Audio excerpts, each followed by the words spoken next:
আমরা যেভাবে খাই সেভাবে দেখালাম। আচ্ছা, এটা এটা মোটা করে ভাজি করা যায়, মোটাটা একটু অন্যরকম ইয়ে লাগে টেস্ট। এটা আমরা এরকমভাবে পাতলা করে খাই। পোলাও হলে তো আমাদের বেগুন ভাজি হবেই। এটা পাতলা করে এটার মধ্যে সব রকম মশলা দেবো। আচ্ছা, দিয়ে মাখাবো। মশলায় যে সব মরিচের গুঁড়া, মরিচের গুঁড়া, তারপরে লবণ,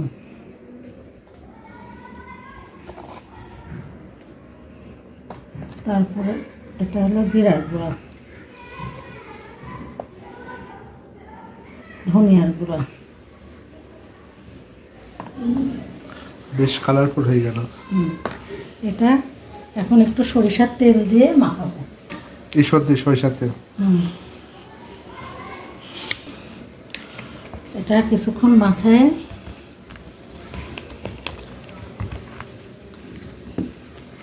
রেখে তারপর ভাজি করবো। ভাজি করার পরে দেখাবো। এটার পরে পেঁয়াজের বেরেস্তা দেবো, কাঁচামরিচ দেবো। ভালো করে মেখে নিতে হবে যাতে সব মশলা ভালোভাবে ঢুকে যায়। কিছুক্ষণ রাখবো, রাখার পরে ভাজি করবো।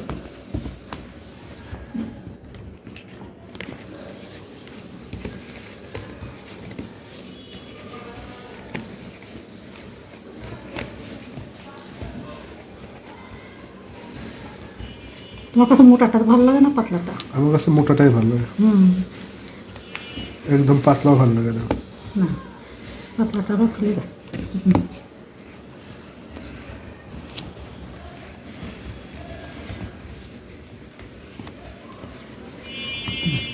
মাখানো হয়ে গেছে, কিছুক্ষণ রাখবো। এখন বেগুন কিছুক্ষণ রেখে দেওয়া হয়েছিল, এখন সেটা ফ্রাই করা হবে, ভাজা হবে। তেল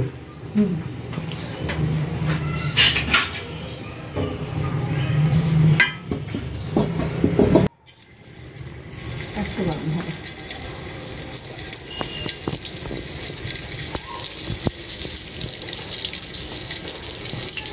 মোটাগুলো আগে দিয়ে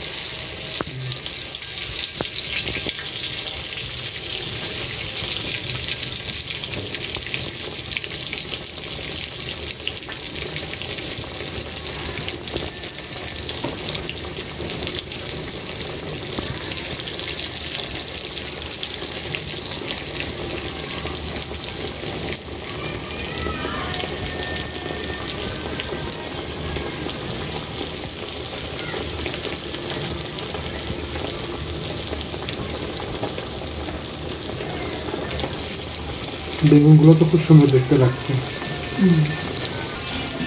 প্রথম চার দিয়ে দেওয়া হলো,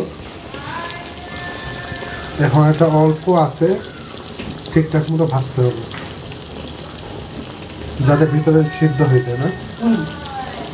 বেশি বেশি করা হলে জিনিসটা পড়ে যাবে, বেশি জোরে দেবে।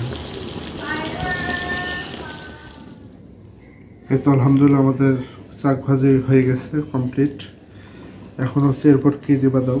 এরপর পেঁয়াজ, পেঁয়াজের মধ্যে একটু একটু করে সব মশলা দেওয়া আছে। আচ্ছা, পেঁয়াজ সব মশলা বলতে কি দিছো পেঁয়াজের মধ্যে? মরিচ, হলুদ, লবণ। আচ্ছা, আর এটার মধ্যে শুধু লবণ। এই মরিচ ভাজা দিয়ে মাখায় খেতে হবে। আচ্ছা, এখন দাও।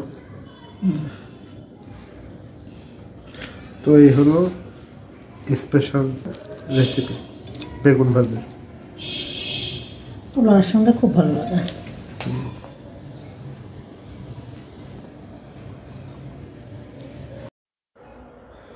তো এই ছিল আজকের ভিডিও। আশা করছি এই ভিডিওটি আপনাদের কাছে ভালো লাগছে। এই রেসিপিটি ভালো লাগছে, নর্মাল একটা সাধারণ রেসিপি।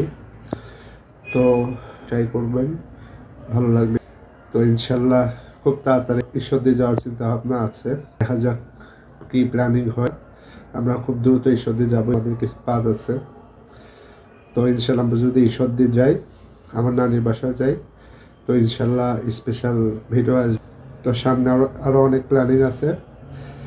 আমাদের ভিডিওগুলো, আমাদের ব্লগগুলো এনজয় করতে থাকুন, ভালো কিছু দেওয়ার চেষ্টা করব। আল্লাহ হাফেজ।